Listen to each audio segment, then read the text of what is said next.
Trust is you simply going like, I think I can be the authority on this decision now. I think I can decide what's best for me.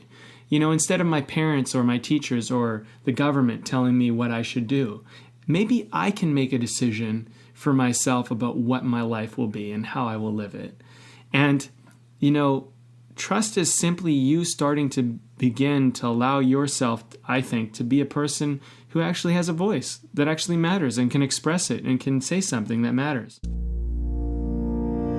This is Way of the Artist with Brandon Colby Cook and Evan Schulte. Identifying your blocks and demystifying your struggles so that you can claim your own path and make your life a work of art.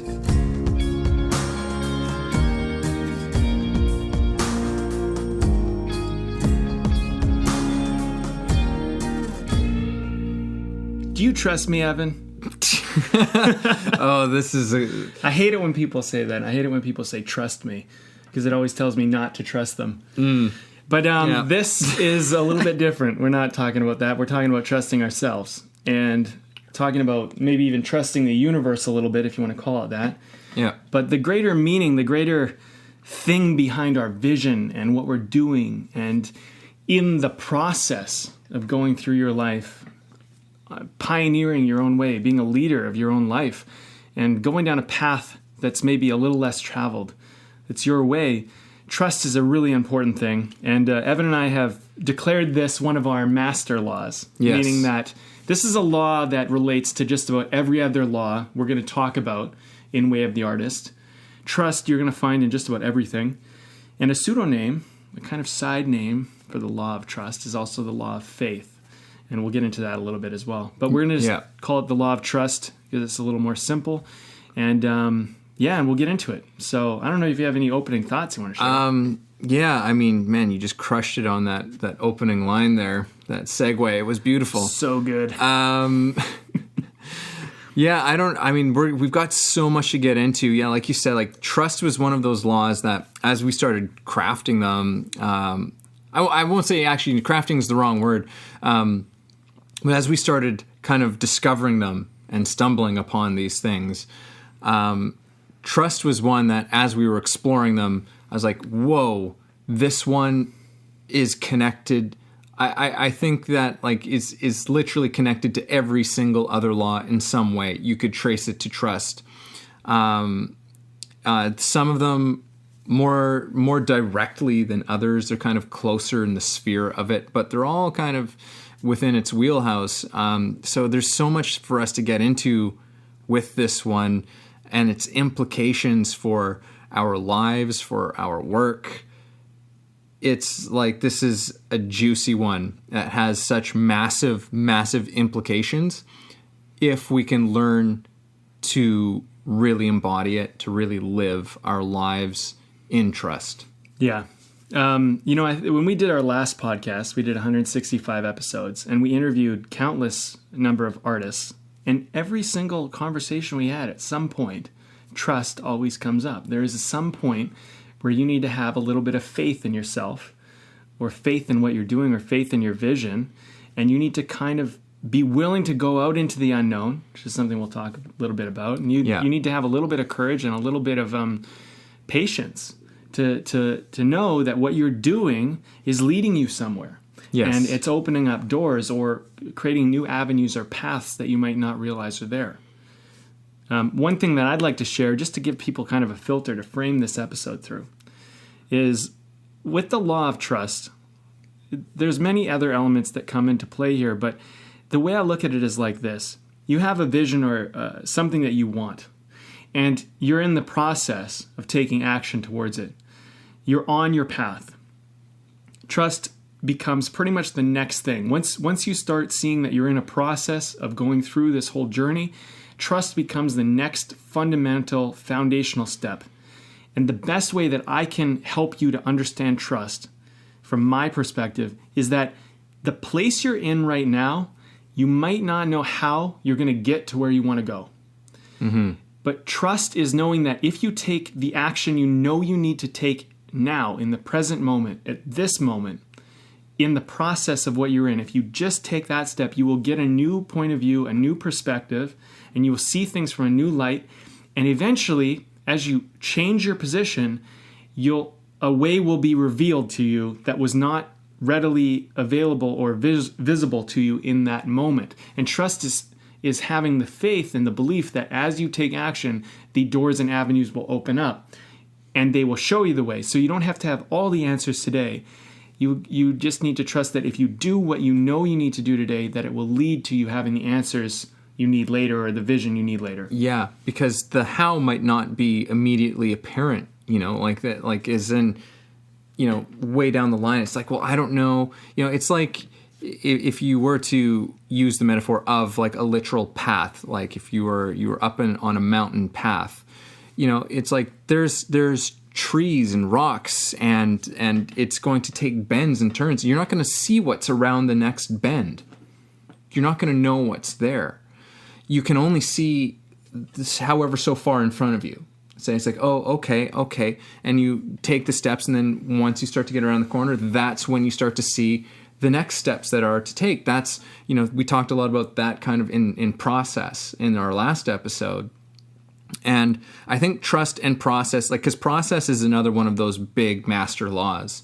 And I think trust is like, they're kind of in partners in a way in this whole thing, because like you said, there is, yes, you've decided to take action, to begin on a vision that you have in your life, in your endeavors, in your work, whatever it is, and a process is engaged.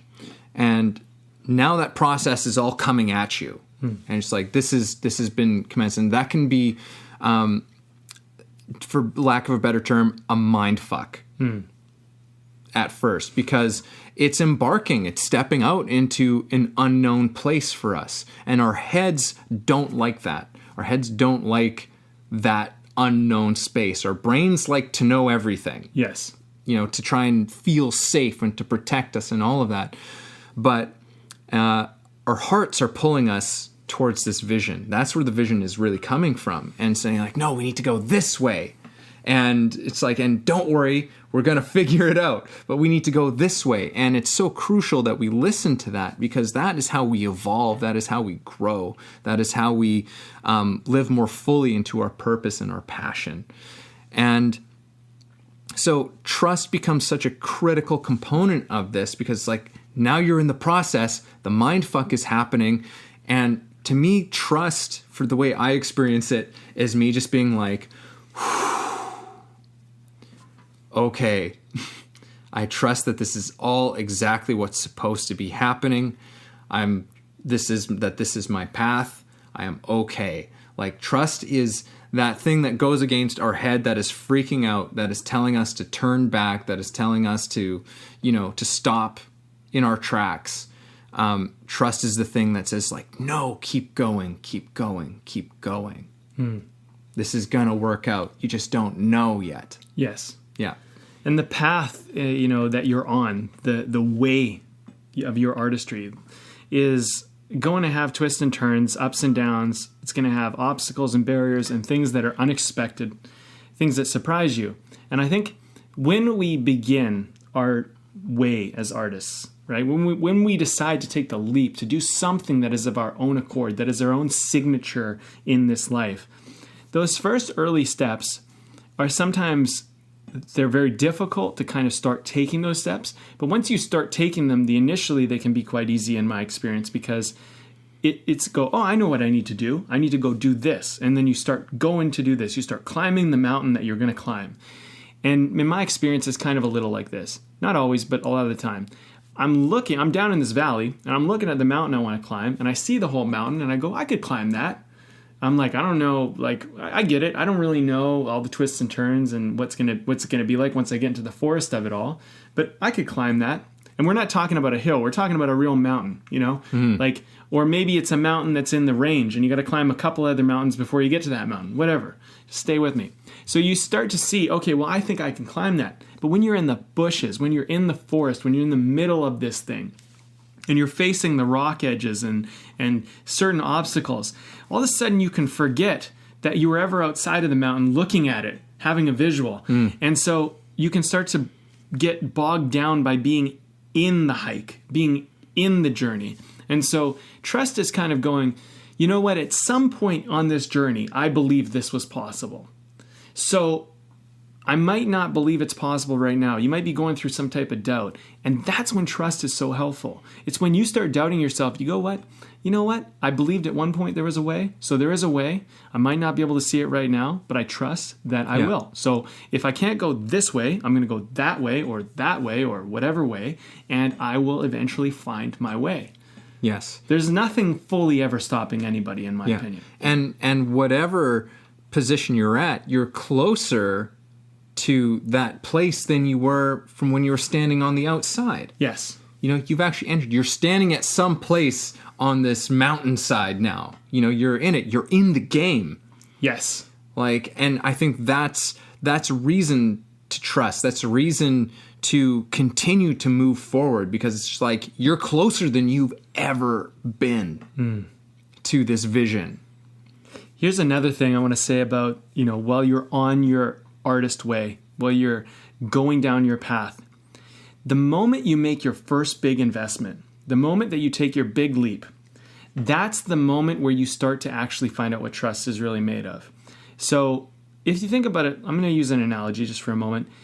Let's say it's a moment where you climb a cliff. You climb like a rock edge and you get over the other side. And it's if you fell off this cliff, like let's just say you were hiking and you were doing a pretty extreme hike. If you fell off this cliff, you would have got severely hurt. And you're thinking as you're climbing it, man, I definitely don't want to go back down this, because, you know, if I go back down, it's going to be really hard to go back down. So once you've climbed to the top of it and you've gotten over that very difficult obstacle, you become really committed to going the rest of the way, because you kind of cross that point of no return. So part of trust, and I think what will help people build trust on their journey, is you need to find your moments where you can take that investment in yourself, make that little bit of a risk, burn a boat, make it more difficult for you to go back. And when it's harder for you to go back, when you face your next obstacle, you're not going to be so weary about it. You're going to be more prepared to face it, because there's a thought. It was like, this is a difficult obstacle, but going back is also a difficult obstacle. And if I go back, I don't get my goal. But if I go forward, I may get my goal. So I may as well go forward, because equally it's just as difficult pretty much. So I may as well go forward. Mm-hmm. And here's the other thing. Something to consider when you're making investments in your journey and taking risks. Usually the reward for the risk you take is like out of 1 to 10, and 10 being the best, the reward is like a 9 or a 10 most time.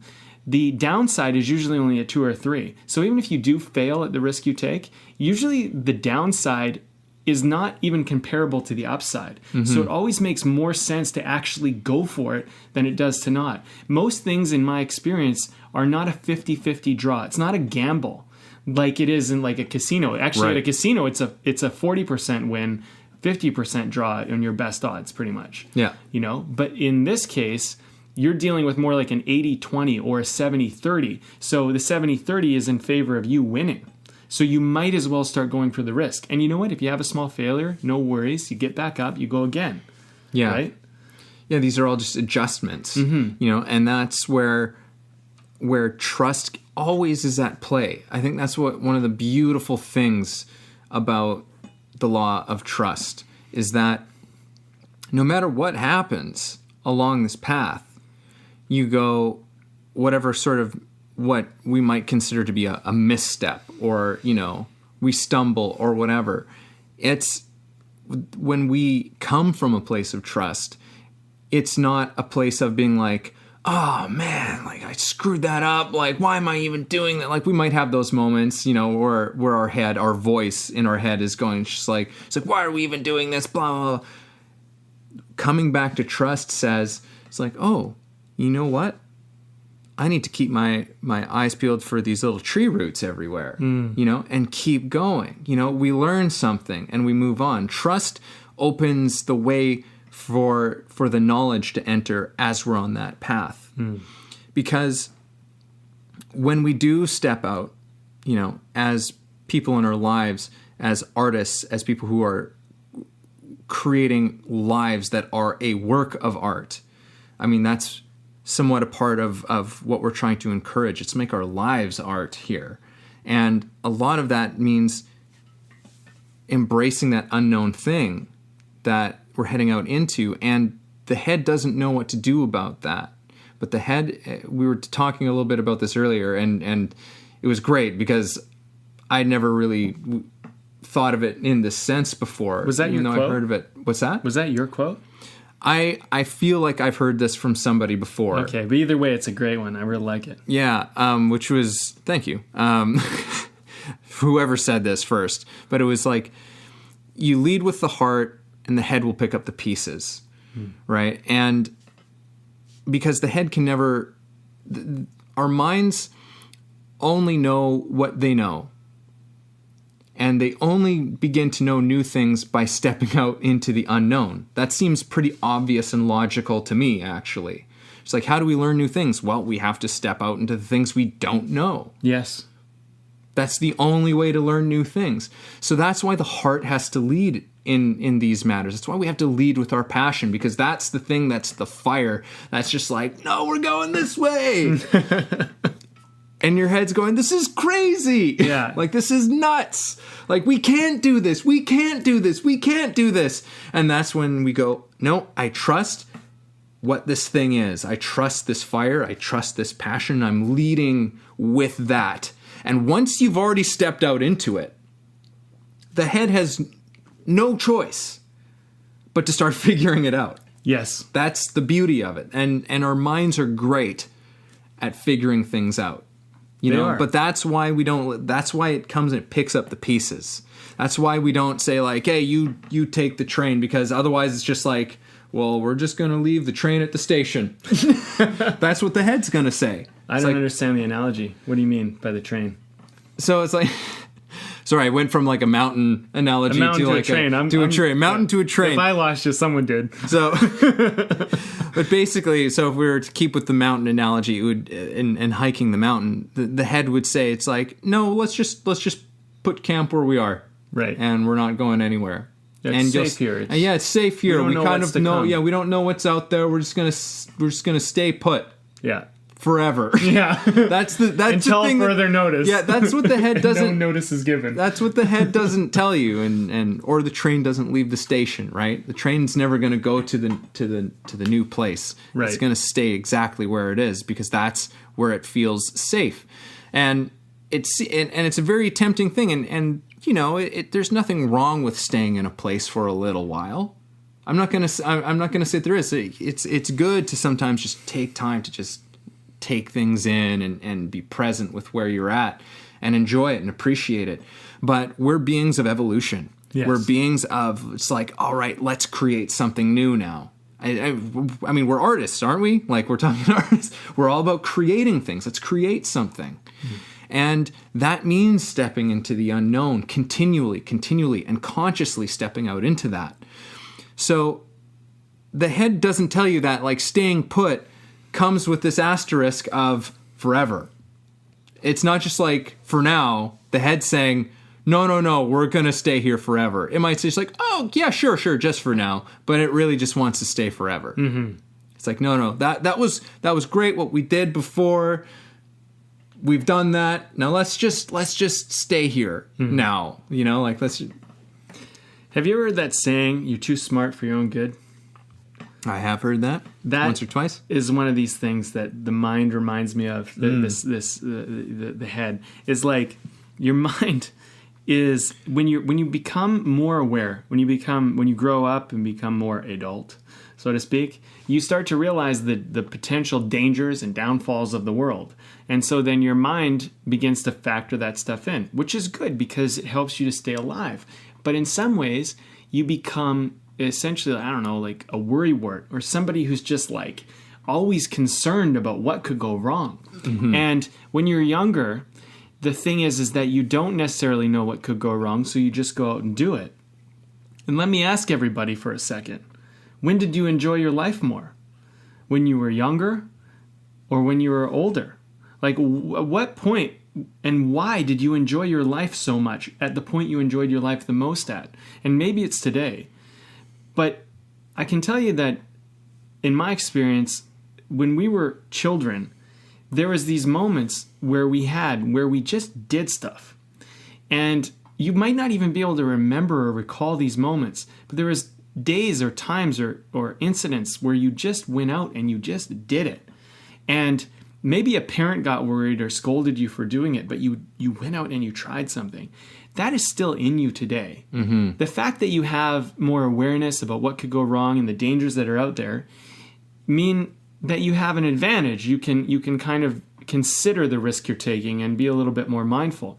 My rule, though, when it comes to risk, when it comes to taking these leaps of faith and trust, is that if it has the potential to physically harm you or kill you or hurt somebody else physically or do something like that, you need to take very careful consideration of taking this action, because our health is very important, and this is something that you need to be careful about. But when it comes to things that are a matter of your heart, things that are a matter of an ideology, a matter of values, a matter of vision, that's when you should throw out most of what your mind says, because you're not going to die. Yeah. You're not like the fears that you have, like, oh, well, if I do this, I'll lose all my money. I'll be homeless. I'll be working at some compartment store or whatever, whatever department store. And those fears are the more irrational ones. And the thing is like, okay, so what? So what? You lose your money and you end up working at a department store or whatever this thing is that you don't want to do. So what? Now what? Right? What if that happens? The thing is what's the upside if you went and tried this out? And here's the thing. Do you think with all your intelligence, remember we said you're too smart for your own good? With all your intelligence, that you would really let it get to the point where you'd lose all your money? Do you think you'd really let it get to the point where you'd be homeless or something? I mean, no. There's a certain point where you'll go, oh, I'm in trouble, and you'll autocorrect.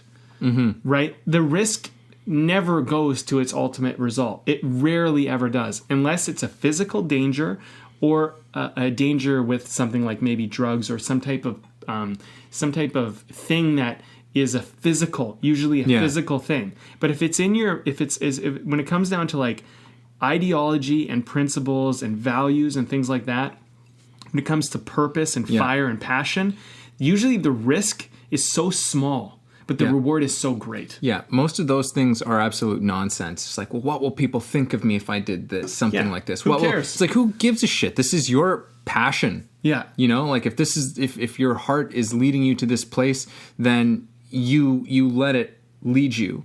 And that might mean leaving some people behind. Right. Who don't want to see that happen. And that's maybe a separate conversation of creating boundaries and for ourselves while we're doing this. But yeah, that's part of it. And to build off of what you're saying, this fear of something's like, oh my God, I'm going to have to go and take some kind of like job that you feel is below you or something like that. For one, that's a judgment. Not going to get into that. But for another, it's like, how long do you think that's going to stay that way? Like, how long do you think, we seem to think of these fates for ourselves in these like infinite and forever terms. Just like, no, if this fails now, then, or if this doesn't go the way I want it to, then I'm going to be stuck doing this for the rest of my life. And it's like, why? Mm-hmm. Why would that be the thing you get stuck with the rest? So say whatever you've embarked upon did not go the way that you exactly wanted to, and you've now had to do this job that you don't want to do. So you're going to do that for a little while, and you're going to be like, oh man, I'm doing this. I never wanted to be here. But you're surviving, mm-hmm. getting yourself back up on your feet in the process. And then what's going to happen is that some little fire is going to like stir inside of you again. And it's going to go, hey, let's go and do this. Yeah. Let's go and create this. And your head's going to go, no, we've been through this. Do you remember what happened? It's like, yeah, but we're okay. It's like, I'm alive. I'm fine. Here we are. I'm still standing and I've learned a lot. I'm not going to make the same mistakes again. Let's do this. Yeah. Like that's literally the worst, like that's the worst case scenario. That's really the worst case scenario. I was talking, and it's probably not even going to happen. It's probably not going to happen. I want to share a story because I was talking with somebody, a producer who's doing quite well in the industry right now, and we were talking about this, and they were saying like, I love what you're doing with filmmaking and stuff like that, and they're like, your content's great, all of this. They're like, share your story because that's what people want to hear about what you've done. Because there's one thing about the content you're sharing, which is great, but when you share your story, it makes the content like 1,000 times even more powerful. So I want to share this story because I think it's an important one. I had one of my worst fears realized going after my dreams. I had a partner, a best friend, betray me in the process of making something. I went through the process, the thing that they tell you, don't go into business with your friends. Don't go and do this. I went through the experience. It was the most painful, most heartbreaking experience of my life. It was equally, if not worse, harder than the hardest romantic relationship I've ever broken up with, because the thing is like the heart hurts. It's not just a business loss, it's a personal loss.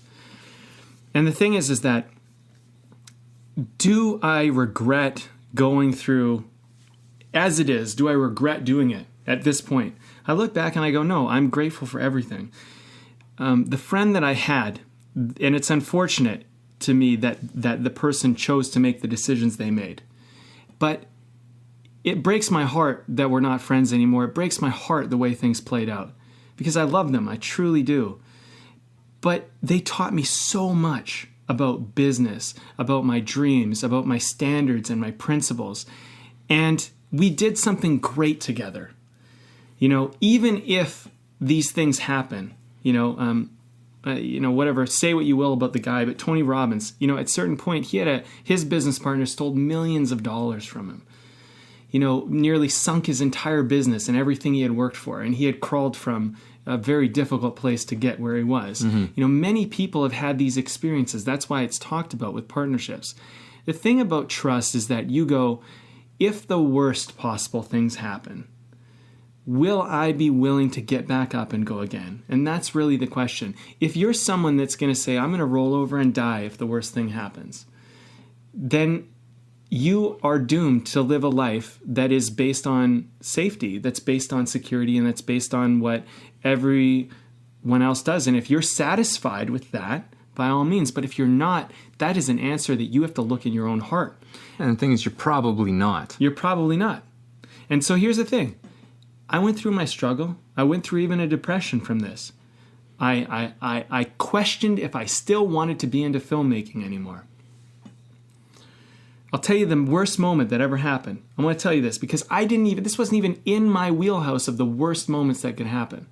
I was on set. I had invested my life savings. Now just understand that. Every penny I pretty much had went into this show. And I went on to set.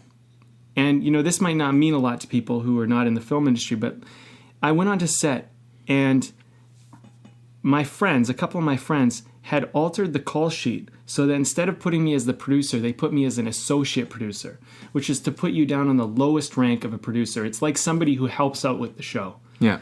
And then they also, one of them got names for everybody's director chair. Everybody who was on the top tier level team got a director chair. But guess whose name wasn't there?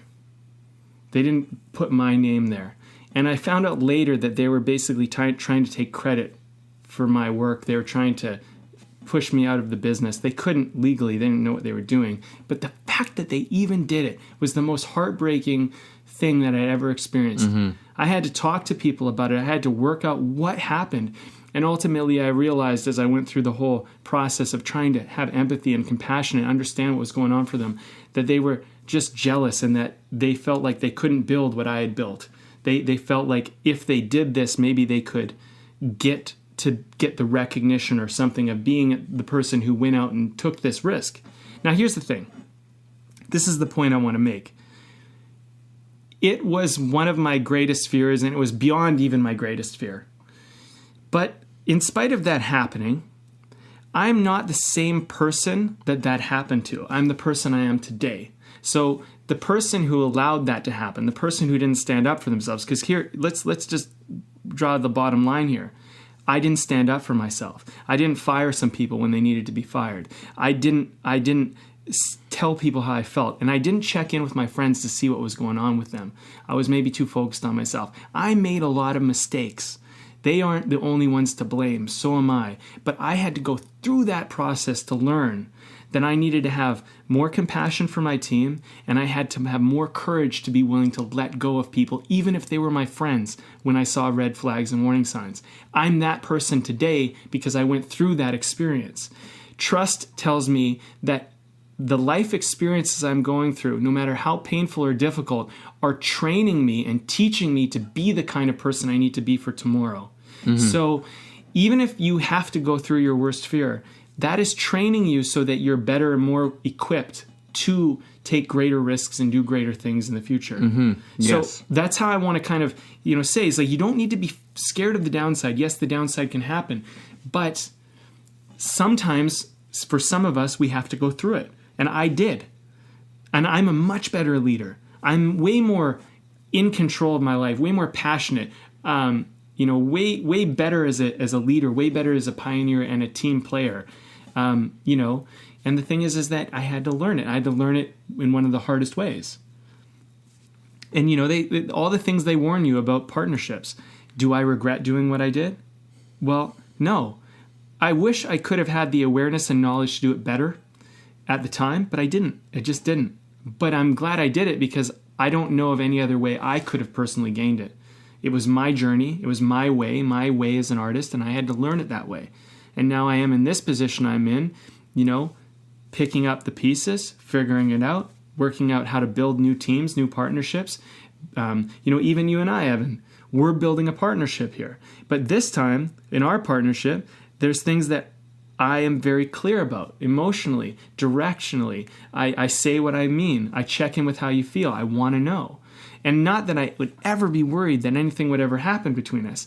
But this last relationship taught me how to be a better teammate for you, right? So the thing is that I don't want to go around and blame and make anybody wrong, but I had to go down that path. That was my journey. And I think it's important for me to share that because as there's surely other people going down their way as artists, and they're joining up with their friends, and they're joining up with other people, they're partnering up like you and I are.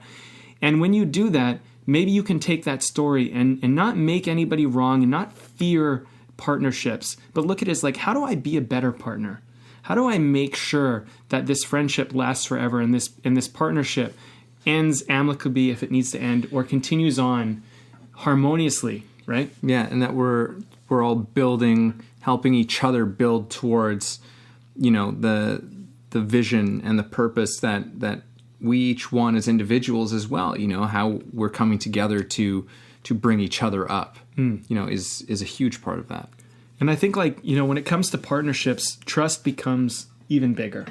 When it becomes to leadership, when you're working with any other person, you have to at some point trust them.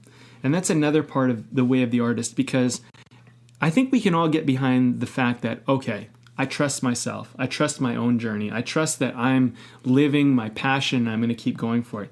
Eventually, you're going to start to team up with people. Eventually, you're going to start to have either agents or managers or partners or something. Someone's going to help you somewhere. And that's when the law of trust starts to come in on a whole nother level. Because now, if you haven't even learned how to trust yourself, how are you ever going to trust somebody else? And they work harmoniously, because as we build trust, for example, in this one partnership, I build trust with myself. You help reflect me back at me. And I think that you really begin to level up your level of trust in this process when you start to figure out, how can I collaborate and team up with people? But you got to get your own doubts out of the way. And I think, like Evan pointed out, you got to lead with your heart, and you got to take some risks with your own heart before you can expect others to take risks for you. You can't expect people to do this for you. This is your way as an artist. It's not other people's way. But what will happen is when you go your way, you'll find other people that want to go your way, and you'll go together on that way. Yes. Yeah, you'll always find there are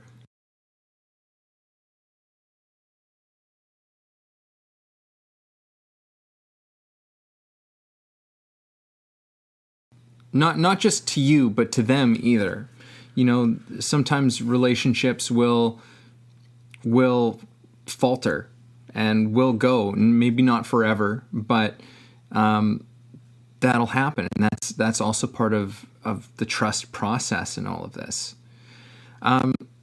You had said something earlier about childhood, about, you know, being a child and how most of us were as kids. And it made me think of I don't remember who said it, but it was the creative adult is the child who survived. And I also find it very interesting that on a psychological level, one of the biggest things that we see in our society is people grasping onto their childhood. You know, like as this idyllic time in their lives, people long to return to their youth and their childhood. And it's like, you know, that for one, that's impossible, can never happen. For another, it's like, well, how can that thing, how can we carry that with us? You know, that child's heart with us. And that's a huge part for me of trust, because one of the related laws to trust is play. Because when we are able to trust where we're at, that we are, for one, like the law of trust also says we are exactly where we're supposed to be, or we adopt that attitude where we're just like, I'm exactly where I'm supposed to be. And from that place, there is a freedom that comes out of it that allows us to play, that allows us to find joy in the process, even within the mind fuck of all things. Trust allows us to enjoy it a little bit more, and even a lot more. I agree. You know, I think about, you know, when you're a kid, if you were provided with a safe childhood, you know, not everybody was, and you know, but most of us can probably at least touch on. We can touch on it to some degree. Memories. Even if we didn't know we were in danger, at some point as children, we had a certain sense of trust and faith in that we were taken care of. When you're in a place of trust, you really do find out that you have freedom, because now you're not worried about all the things that could go wrong. I think the trouble that a lot of adults experience, and I've definitely experienced it myself, is that we don't trust our circumstances. And so then we don't play and we don't relax and we don't find our state of joy. And so one of the things about this law is that you creating a place, an environment, and really looking at how you can shape that so that you do feel safe and that you trust that you're safe so that you can play. And the thing is that one of the ways you can do this is like clearly from a physical point of view. Make sure you're fed, make sure you got shelter, and make sure you got the basics, right?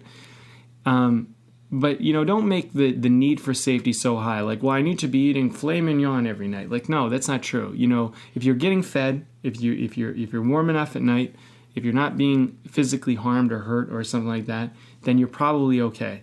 Within that realm, whatever that is, you're good. Then it becomes about the psychological safety. And you brought something up earlier, which was like, well, what will people think of me? That is a self-imposed fear. That is a self-imposed danger. That it doesn't matter. The way that I've dealt with that is I go, well, if I'm worried about what other people think of me, then I'm living based on what their standards are. And am I okay with that? When I ask myself that, I am not. I want to live by my own standards. Now, how do I want to be? Regardless of what anyone else thinks of me. What will I think of myself? Here's the better question. What will I think of myself if I don't do what I want? What will I think of me if I wimp out on this? That's the person I'm concerned about. I don't give a shit what anyone else thinks of me. And you know what? Some people don't like what I do. Some people, they're not gonna. Some people are gonna get jealous. Some people are gonna make fun of someone for the things that are those benign reasons. What I'm concerned about is when I look at myself in the mirror at the end of the night, brushing my teeth or whatever it is that I'm doing, do I like that guy? Did that guy live up to the life that we said we would do? And that's where I think the idealism and the sense of principles and values start to come into play. Because you don't want to look at yourself and be like, I'm not living my life. Yeah. And the thing is, here's the one thing. You can lie to everybody else. You can pretend to be a big deal to everybody else. And they might believe you. But you cannot lie to yourself. That is one thing you can't do. It's this godly power we have where we see all. You see yourself in every moment. And when you lie, you know you lie. And when you wimp out and you choose the coward's way, you know you did. So trust is going, I'm taking the courageous choice today because I know that I will look at myself at the end of the day. And whatever comes of this, whatever result comes of this, I trust that I will like the person that I'm looking at in the mirror because they showed up. And if you start living by that standard, this shit becomes really easy. But if you're living by the standards of other people and what they think of you, you're going to be checking Facebook or Twitter or something, checking their lives, seeing what they're doing, comparing yourself, and feeling like crap. You know what? Doesn't matter what they're doing. What matters is, are you showing up today as you say and you know you want to be in your heart? And the rest takes care of itself. And trust makes you go, I'm going to be safe as I do it. That's what trust does. It goes, don't worry, you're going to be okay. And we talked about something before. I'm just going to read it out. It said, don't worry. Let go of the past and the future. Embrace the present. Let go of the ideas of what or who you think you have to be. Just be. You are good enough. This is trust to me. This is the integral part of it. Think about yourself when any moment throughout the day, am I going to like who I'm looking at the mirror at the end of the day based on this choice? And choose the choice that you're going to like the person more at the end of the day, because that's the person that's always watching. And by the way, most of the people on Facebook, they don't care, no matter how big of a deal you are. They care about themselves. That's really what's going on. Yeah. No, I think it's, trust is a thing. This is like one of the weird paradoxes about trust, is that we feel that by embracing this, by just putting our trust out there as we step out, is that something bad's going to happen. We're going to get hurt. We are going to, that it makes us vulnerable. And in a way, this is true. It does make us vulnerable, in a way. But trust also makes us immensely powerful. Trust makes us able to do things we would have never imagined ourselves doing. Trust lets us take ourselves to the next level, because that's the only way we can do it. As we were talking about before, like our head's just going to keep us wherever we are now, kind of circling around, and we get restless in that. And eventually that becomes so painful. It becomes super painful. And it starts to come at us in things of like depression or agitation, like anger issues and stuff. That's like, these are all symptoms of like, hey, you're not doing what you're supposed to be doing. Your heart has been telling you to go and do this thing that maybe you've had a whisper of it. Maybe you even had a clear picture of it, and you've stomped it out. And you said, no. I'm not going to do that. No, I can't do that. And that's where our trust comes into it. Our trust is like, no, step out with this vision, with this thing that is inside you, and move forward with it. Yes, it is scary, but it is going to be totally fine. And this is going to take you to a brand new place, and it's going to blow your fucking mind. You know, it's like, and this is my one thing too, is I was at this retreat and we were going through this visualization exercise, and it was all about, like really getting a clear vision of a place we wanted to go in our lives. And then it was kind of, then it says like, now surrender it to kind of like the world and to the universe. And it said, because you don't know how that's all going to unfold, and it could be different than what you have thought today, but it could be better than what you thought today. And it was leaving this window open. It's just like this, however this goes, and however this unfolds, and wherever this ends up, could be absolutely better than what you thought to begin with. And the only way for us, like, I'm like, as we're talking about this, the more and more clear I'm getting on this, where it's just like, it's really, trust is so crucial. It is really the only way that we're able to take the steps we need to take, because otherwise fear will crush us. Our fears and our doubts and these little nagging voices saying that you're not enough, you're not good enough, blah, blah, blah, will have their way with us. And then, I mean, just think of that. Think of that then becomes your life. That's the place you live. That's the person you're carrying around all the time. That's who you have to live with, is a person who's afraid all the time, a person who is small all the time. And that's not what we're meant for. No. That is not what any of us are meant for, and especially not as artists. As artists, we have to be bold. We have to be pioneers, as you said, and that requires stepping out into the unknown. And the only way we can do that is with trust in our hearts. That's a good good point, man. And you brought something up, and I don't want to leave it on the table. I want to make sure it gets mentioned. You talked about depression and repression and stuff like that, and expression is the greatest cure to depression. Expression. And expression occurs when you trust that what you have to bring to the table, that what you have to offer is worth being expressed, is worth being said, it's worth being done. Every time you take an action in towards your dreams or from your heart or something like that, you express yourself. And this is so key. We're going through an epidemic right now. So many people are depressed. So many people are taking pills and doing this stuff. And the thing is that, regardless, I'm not going to get into the whole argument of if it's a chemical imbalance or whatnot, but regardless of any of that, there's one definite answer that will work, is that you must express yourself. Sometimes people talk to therapists and they just get their thoughts out. Sometimes people go for runs or hit punching bags or whatever. But any form of letting things out that are inside of you is going to relieve the dampening weight of depression or repression. And you know what? Here's the thing about depression and repression. I just want to mention this as well. Way of the Artist is about expression. It's about you authentically, courageously going and expressing yourself in this world as you are from your heart, and we get to find out what that is along with you. Yeah.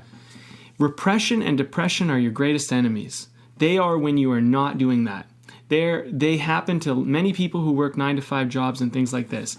Depression occurs when you suppress your expression long enough so that you begin to feel incapable and it's too dangerous to put yourself out in the world. That's where depression comes from. You know what? This is my pseudopsychology. I'm just giving it to you. Take it as you will. Repression comes from this. You believe that the world will not accept or allow, and it is not okay, what you have to express. It's not yours, it's someone else's. And sometimes you become the repressor as well. But repression is, sometimes people are very religious, sometimes things like this, and they believe, I can't do this because it's wrong, it's bad, it's blah, blah, blah, blah, whatever. That can lead to depression as well.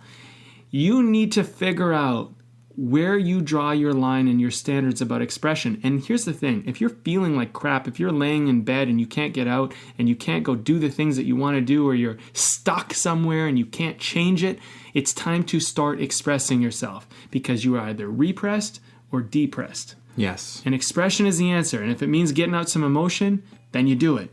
But this is the thing. Trust is saying that if I express myself, it's going to be okay. That's Yes. part of what trust is. Yeah. And giving that thing a voice, because that emotion, that thing that needs expression, it's trying to say something. It's trying to say like, hey, something's not right here. And again, it's probably saying like you are not letting your heart lead the way. You are not doing what is in there. You have stomped that out. You have repressed that thing. So I think that the expression of it is so important. It helps us to clear the muck out, to acknowledge it and say, it's like, okay, this is where I'm at. And something that recently, and I did like a video post on this recently on my own page, but I was talking about passion, and this is something I recently read, and it said that passion is the cure to suffering. And I wholeheartedly agree with this. And this is based on my own experience, of being in low places and what that was like for me, what was going on for me during those times. And it was when it was always when I was disconnected from my passion, from my sense of purpose.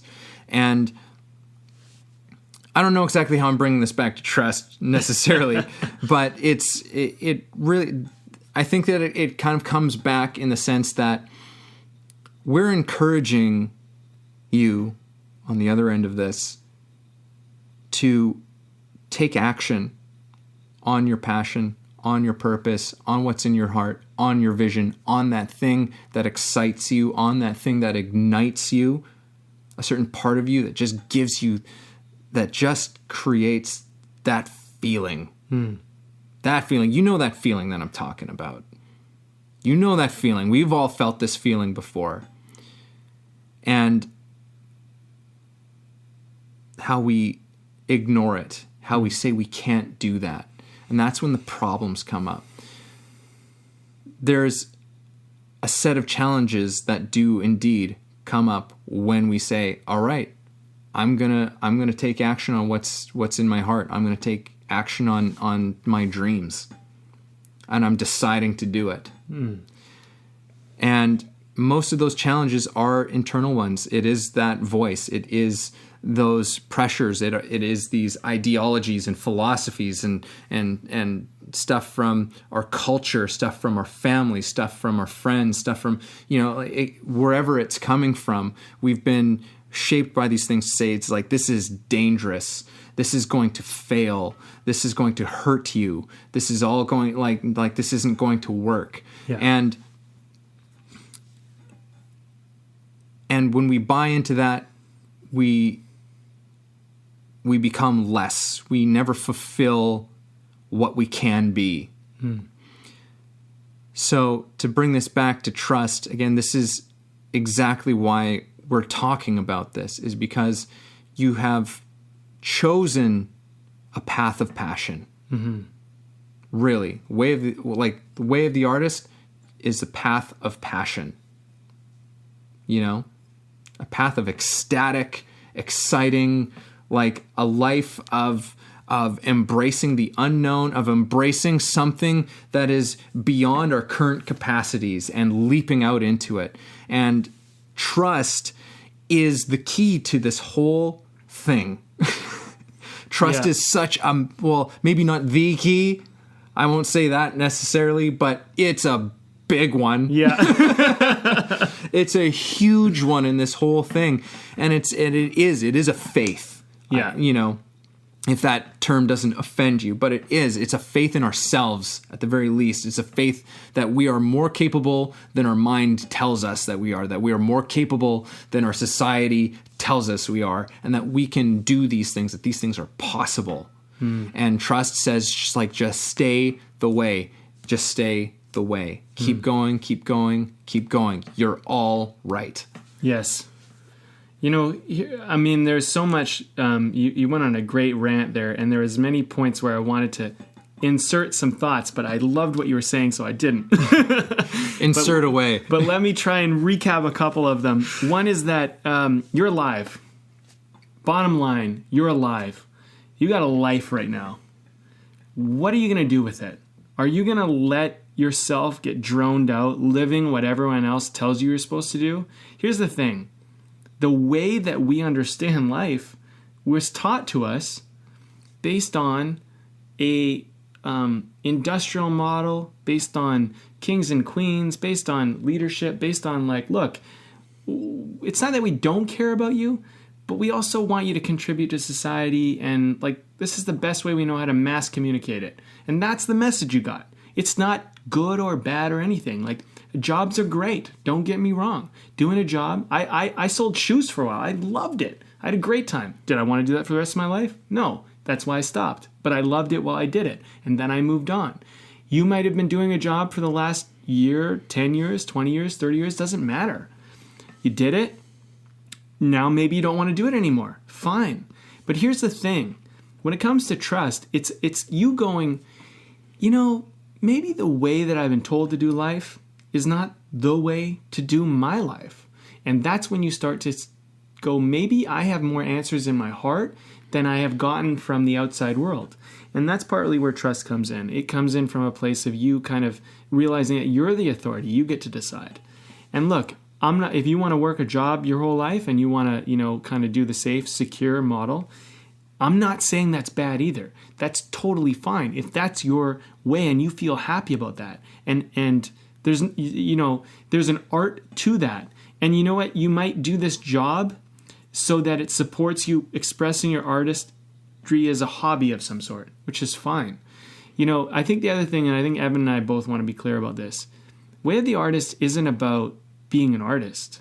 It's about making your life a masterpiece. It's about you being the creator of your own existence, of you not doing something because you have to, but doing it because you want to, whatever that might be. And, without necessarily hurting anyone or harming anyone or taking anybody else's stuff, but doing something that's truthful and great for you, it brings out your principles and values. Trust is you simply going like, I think I can be the authority on this decision now. I think I can decide what's best for me. Instead of my parents or my teachers or the government telling me what I should do, maybe I can make a decision for myself about what my life will be and how I will live it. And, trust is simply you starting to begin to allow yourself, I think, to be a person who actually has a voice that actually matters and can express it and can say something that matters. I want to say something also to all the parents out there. This is just a final note before we wrap this baby up and talk about the beer and all that. If you're a parent, here's the thing. You're going to do what you're going to do with your kids. But give them a chance. Give them a chance to tell you what they want. Give them a chance to be the authority. You're going to be the authority on making sure they stay safe, making sure they make smart decisions, making sure they're disciplined, all of that. But give them the authority on meaning. Give them the authority on what purpose is and what passion is. Don't make them do something or force them down a tunnel just because you were forced down a tunnel. Let them tell you what matters to them and help them work the world through that meaning. And you will allow your children to flourish into the person that you wished you could have been as a child. And here's the thing. We were all born at this point into a society that indoctrinated us into a model that we don't all necessarily agree with. And it's best we don't enforce it without mindfully, consciously, critically thinking about this model. Sometimes trust is allowing your kids to do something that you don't know for sure has all the answers. Part of trust is not controlling everything and not controlling everybody. Trust is a beautiful, wonderful thing. It's based on love. Mm-hmm. And when you love your children, you trust your children. You give them some room to explore their own lives because they're not living your life. They're living their own. And this is a big lesson. I talked to you this before we started the podcast. I love my father. I love him to pieces. The guy has issues on control. And I don't care if he hears it, but he does. I have had to push him out of my life at times, and I bring him back in, but I've had to push him out of my life at times because he doesn't always trust that I know what I'm doing for myself.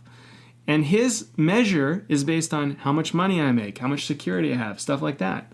Because he wants me to be safe. He loves me. It's a parent thing. Yeah. He's not a bad guy. I love that he loves that. I love that he wants that. But at times I've had to have the courage to say, look, this is not okay. And you telling me what to do and telling me how I need to live or not supporting the decision that I'm making is not okay with me. And I'm going to have to push you out of my boundary for a little bit until I can work some things out, and then I'll bring you back in when I develop some security and some strength about it for myself. And the thing is that I told him at one point, we had a call, and I said, look, Dad, I know everything you've ever done is out of love. I know that. And he said, well, it was. And I said, I just don't agree with everything. That's all. Yeah. But I know it was out of love. And so, you know what? We've had great moments, and I've been learning. I've been learning to stand up to my father through my life. He's been such an important role model and mentor to myself. But at the same time, he's also been a person that's challenged me in the greatest way in many ways. Some of us have parents like this. So if you're a child dealing with your parent, understand your parent is, even if it's misguided and even if it's abusive, they're coming at it doing the best they know how. And you at some point have to be the authority to decide if you are going to live your life based on your own terms. And you don't have to do anything. There's no obligation you have. And I think trust is saying, like, I pushed my dad out of my life for a few years, 3 years at one point. My brothers got very upset. They said, you need to be with your dad. You need to, you need to figure this out. And I was working it out. I'm glad I made that decision. It breaks my heart. I had to push him out of my life for a few years, but I had to, because the alternative was that he was not able to respect that I could stand on my own 2 feet and that I was going to go do my thing. And that's what I had to do. That was my journey. But I'm saying this, part of trust is knowing that sometimes you might have to push a friend or a parent or a relative out of your life temporarily, maybe indefinitely, maybe. But trusting that you know in your heart what the right decision is. And look, I'm not a master of the universe. I don't know everything or really much of anything, but I can tell you this. I've lived my life as truthfully from my heart as possible. And if I was to die today, I could say that I have lived a fulfilled life. I have lived a life that was meaningful and purposeful for me. And I wish that upon everybody. I really think that, if you can be, in your 30s or 20s or even your teens, and you can say, I'm living my life full out, or you can be in your last years of your life and you can say, I'm living my years full out, then you trusted. That's what I think. I think you trusted, because things don't always work out with trust, but you trust that you will figure it out when they don't. Mm-hmm. And that's how it works. It's, and if you do that, when you look at our past episodes that we did, you're in the process, and you're in the process of trusting. You're in the process of being present and doing it and living it. So, in some ways, that's the kind of meaningful message that I'm garnering from this, mm-hmm. and also something I realized that needed to be shared. And I like to bring in a little personal, just so people can kind of understand. This isn't just talk. This isn't theory. This is real life shit for both of Evan and I, and the other artists we have. This is real life stuff. This is authentic stuff. These are people who are doing it. These are people who are living their lives, and they might not be famous, all of them. But the thing is that we're trying to live our life and be our own authorities and trust that we in our hearts know our own way. And what we're getting in return out of that is meaning and purpose and fulfillment. And we don't need to buy things to make that happen. We get to have experiences. We get to create things that do that for us. And that's what I'm kind of encouraging with trust, is that mm-hmm. there's something in you. We don't know what it is, but if you trust, you can have the chance of letting that out. And we will all benefit, including you. Beautiful. Yeah, I don't know. I just felt like it needed to be said, man. Well, this was your choice of beer today. Why don't you continue gabbing? I'll continue gabbing. about what this is. So this is not a promotion for any beer companies or anything. Evan and I, when we were writing scripts back in the day, we used to have a beer and chat about our life as artists, and then we get into screenwriting. And we thought, why don't we start recording some of these conversations? They're pretty good. Maybe someone would benefit from them. And so beer spurred on great conversations about artistry, and that's why we share beer at the end of every show. There's a little history for you. This one's Strathcona. I love them. I think they're great. They're fantastic. This is a Vancouver-based craft beer company. They have a great name for this particular beer. It's called Get Down on It. It's an India Pale Ale, and it's 7% alcohol. What do you think? It's really great. Like, this was like a real interesting one because it is an IPA for sure. Like, it's rich, it's strong, but some really interesting stuff with it. Golden oats and a touch of lactose sugar. So yeah, it kind of has a nice smooth something to it. I like to round out the like smoothness that. of it. Yeah, it really rounds out that that very sort of like kind of like face punching, almost bitterness of what an IPA normally is. Totally does. Yeah, that's a good way to put it. Yeah, because you get the IPA, but you get that smoothness with it. Mm-hmm. It's been a real easy drinker, and the fact that it's 7% is actually kind of sneaky because I personally don't notice it. And just a little side note for those of you guys who don't like IPAs. I didn't like IPAs when we started this show, way back in the day, our first podcast. But then we started having more of them, and I started to acquire a taste for it, and I think that it's one of those things. This is I've had a lot of them now, and this is a good one. This is definitely one of my top favorite IPAs I've had on this show. Excellent. So I don't know, man. Like, what do you want to leave people with on this? I just want to leave it with something as quick as I can make it. Is that trust, to live your life with trust,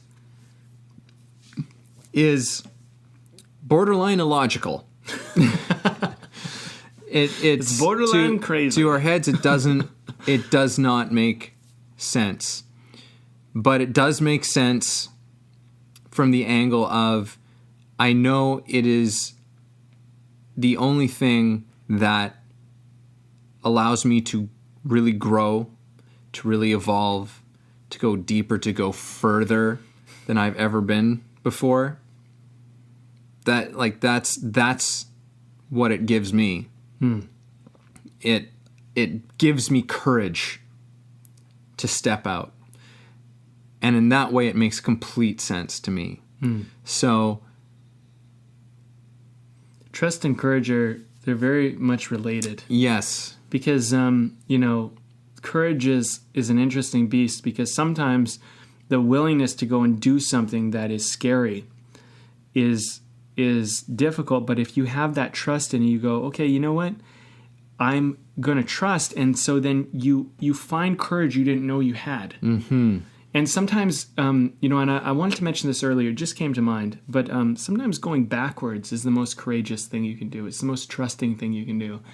When I was playing soccer, and this relates to both hockey and basketball and football and just about any sport you can think of, but particularly in soccer this occurred, where the coach said, don't ever be afraid to go backwards. Sometimes we got to play it back before we can play it forward. Yeah. And there's this, with these sports where there's a goal or an end zone or something at the end, usually the drive is towards the net. Usually that's what you're trying to do. But with really high caliber teams, they know how to play the ball back. They know how to play the puck back, or whatever the thing is, back, because they realize that there's a new angle you can approach the defense from. Yeah. And there's a new way to go at it. And sometimes going forward causes you to lose control or lose possession. Sometimes going back allows you to kind of take a breath, figure it out, reapproach. Yeah. And so I think with trust, sometimes you go, oh, I went down this path and I reached a dead end. I'm going to go backwards because there was a point where I had two options previously. I'm going to go back to where I had two options, and then I'm going to go forward from that other option. Or maybe just by stepping back, I can get another perspective and see a new option that I can't currently see because I'm too in the face of this right now. Yeah. And that's part of trust too. And you're I just want to say this, you're not giving up. you are backing up. It's very important to remember. If, there's this saying that I really don't like, where it's like people are like, I never give up. That's dumb. Back up. If you don't back up, then sometimes you need to back away from something. Sometimes you need to walk away from something. That is not giving up. That is giving yourself some perspective, changing, because forcing something that doesn't work is insane. It is not good. And so trust is going, I believe that if I just step back, get some perspective, take another look at this, try another approach, that I will find the way. Because sometimes where you are is just it's a no-budge zone. You're in a no-go zone. And you got to get out. And that goes for relationships, goes for jobs, goes for the place you live, goes for all sorts of things. So sometimes if something's not working, and it's not working, and it's not working, and it's not working, consider backing up or walking away and trying a new approach. And that does not mean you're giving up. It does not mean you're a quitter. It means that you're smart and you're considering new options, which is always good when it comes to trust. I used to think of something Dan Millman said. Okay. Which was, sometimes you got to take a few steps back so you can get a running start. I love it. The guy's brilliant. All right. I guess that's it for us then. That's it.